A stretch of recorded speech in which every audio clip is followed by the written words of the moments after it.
Fiandi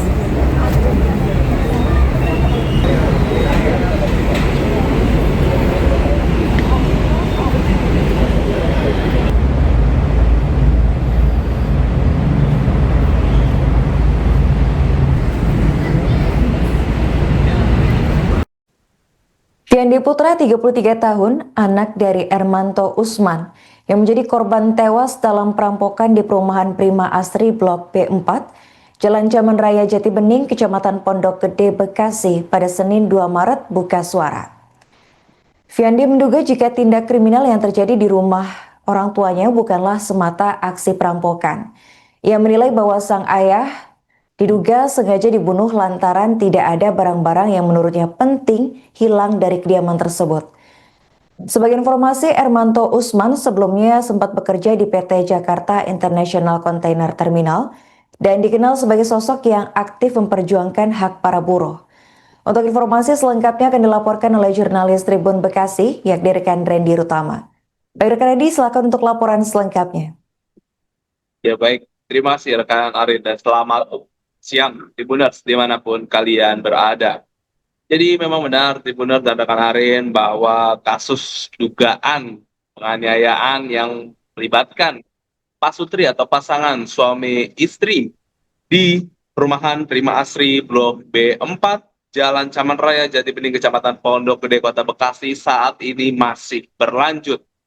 Informasi terbaru datang dari anak pertama dari pasutri tersebut, yakni Fiandi Putra berusia 33 tahun, yang dimana dirinya menduga ada sesuatu yang janggal terkait kasus ini, mengingat tidak adanya barang berharga yang menurutnya barang berharga dicuri atau hilang akibat atau pasca kejadian ini. Dan Fiandi menyimpulkan ada dugaan kalau kasus ini bukanlah perampokan, namun ada dugaan kasus ini merupakan dugaan kasus pembunuhan, yang dimana menurut dari Fiandi, barang-barang yang seharusnya jika itu dirampok seperti dokumen-dokumen penting dan barang-barang lainnya secara logis akan dicuri atau diambil saat kejadian. Namun pasca kejadian tidak ada barang-barang berharga yang menurut barang-barang berharga itu dicuri oleh si pelaku ini.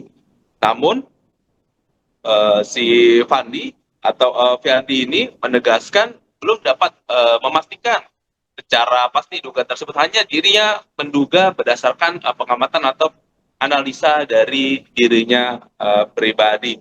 Dan terkait aktivitas si Usman ini atau korban yang di mana akibat kejadian ini, yakni dari suami ini dinyatakan meninggal dunia, juga setelah kejadian banyak pemberitaan di sosial media, di pemberitaan lainnya yang menyebutkan kalau sebenarnya adalah korban dari pembunuhan. Namun pihak kepolisian masih belum dapat memastikan secara pasti motif dan juga alasan kronologis secara pasti hingga akhirnya si Usman ini kemudian dinyatakan meninggal dunia, mengingat pihak kepolisian hingga saat ini masih melakukan pemeriksaan di lokasi kejadian dan juga memeriksa sejumlah barang bukti atau fakta-fakta lainnya yang berkaitan. Dan hanya saja pihak dari keluarga yakni Fiandi juga belum dapat memastikan juga jika memang ini kasus pembunuhan. Dia pribadi secara sebagai anak tidak mengetahui kenapa atau jika benar dia tidak mengetahui kalau atau alasannya ayahnya ini kenapa bisa sampai menjadi target pembunuhan sampai akhirnya dibunuh. Dia pribadi tidak mengetahui secara pasti dan gamblang. Namun dari pemberitaan di sejumlah sosial media, di internet, itu diberitakan kalau si almarhum ini selama masa hidupnya adalah seorang aktivis yang dimana dia kerap membela hak para buruh. Yang diketahui juga banyak pemberitaan juga si Usman ini sempat bekerja di Pelindo beberapa tahun, namun sempat diduga sempat dipecat dan kemudian dipanggil bekerja kembali, dan beberapa kasus terkait dugaan korupsi juga, keterangan dari beberapa pemberitaan kalau Sri Mulyani sempat mengungkap beberapa kasus tersebut. Ketika dikonfirmasi ke Viandi sendiri, Viandi juga belum dapat memastikan secara pasti terkait pemberitaan tersebut. Hanya saja Viandi dapat memastikan kalau ayahnya tersebut sempat bekerja di Pelindo, namun eh, dia tidak juga mengetahui secara pasti terkait pengungkapan atau pemberitaan tersebut yang lain-lainnya. Dan Fendi juga menegaskan kalau kalau sang ayahnya ini memang merupakan seorang aktivis yang memang aktif untuk membela hak para buruh di perusahaan. Mungkin itu terlebih dahulu, Kanarin dan Tribuners, informasi terbaru yang dapat disampaikan terkait kasus di kawasan Kota Bekasi tersebut. Mungkin itu. Oke, baik, terima kasih rekan Randy atas laporannya dan selamat melanjutkan tugas kembali.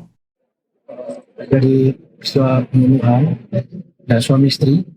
Nah, yang untuk kondisi korban saat ini, untuk dari laki-laki meninggal dunia, yang perempuan masih kritis di rumah sakit. Jadi kita doakan yang terbaik untuk keluarga korban. Ada lagi mungkin yang mau ditanya? Saat kejadian ada siapa, Pak? Untuk kronologi awalnya seperti apa? Bisa jelasin, Pak? Ya, kronologinya berawal dari anak korban. Anak korban ini biasanya dibangunkan sama ibunya untuk persiapan sahur jam 3. Tapi karena jam 3 belum ada yang membangunkan, akhirnya alarm korban bunyi itu sekitar jam 4.15. Ketika korban terbangun, korban kaget. Kok saya belum dibangunkan, ini udah mau imsak. Akhirnya korban inisiatif ke bawah, anaknya membangunkan membangunkan ibunya. Nah, di situ tidak ada jawaban. Yang terdengar suara seperti suara mendukung. Nah, korban kaget, panik, kemudian meminta tolong keluar warga, tapi nggak ada siapa-siapa di sini, sehingga korban menghubungi keluarganya. Kemudian keluarganya datang dan dilakukan kaca dibuka paksa. Jadi, nah, situ dilihatlah korban sudah tergeletak kedua-duanya. Kondisinya seperti apa, Pak? Lukanya di mana, Pak? Nah, untuk saat ini sementara dari dokter rumah sakit, pukulan benda tumpul di belakang kepala. Ada berapa luka, Pak? Ada Barang yang hilang untuk saat ini gelang, masih kami data juga gelang, kunci mobil, selebihnya masih kami dalam pendataan. Pak, untuk kondisi keduanya itu ada di kasur atau memang udah terpisah keduanya? Yang untuk korban laki-laki satu di kasur, kondisi mata lebam dan sudah bersimbah darah, yang ibu di lantai. Warga perumahan Prima Asri Blok B4, Jalan Caman Raya Jati Bening, Kecamatan Pondok Gede, Kota Bekasi, Jawa Barat, digemparkan oleh penemuan jasad Ermanto Usman atau EU, 65 tahun pada Senin 2 Maret 2026 dini hari. Ermanto ditemukan tewas bersimbah darah di rumahnya, sementara sang istri inisial PW 60 tahun dalam kondisi kritis dan kini dirawat di Rumah Sakit Primaya Bekasi. Polisi menduga keduanya menjadi korban perampokan disertai penganiayaan. Belakangan terungkap sosok Ermanto yang ternyata dikenal luas di kalangan buruh pelabuhan. Ia merupakan mantan Ketua Serikat Pekerja di PT Jakarta International Container Terminal atau JICT dan pernah menjabat sebagai Ketua Paguyuban Pensiunan JICT. Semasa aktif, ia vokal membela hak-hak buruh dan kerap mengkritisi kebijakan perusahaan. Pada Desember 2025 lalu, Ermanto sempat tampil dalam sebuah podcast membahas dugaan penyimpangan perpanjangan kontrak JICT dengan perusahaan asing Hutchison Port Holding atau HPH. Ia menyinggung adanya kejanggalan yang merugikan negara hingga triliunan rupiah. Ermanto mengungkap bahwa hasil audit investigasi Badan Pemeriksa Keuangan atau BPK pada tahun 2018 menemukan kerugian negara sebesar 4,08 triliun rupiah terkait kontrak JICT dengan HPH.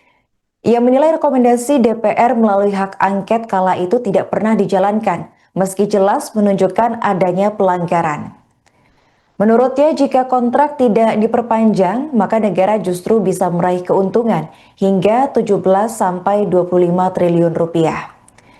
BPK menyebut adanya berbagai penyimpangan dalam proses perpanjangan kontrak, mulai dari tidak adanya izin konsensi dari Kementerian Perhubungan, penunjukan mitra tanpa mekanisme pemilihan, hingga konflik kepentingan dalam penunjukan Deutsche Bank sebagai konsultan keuangan.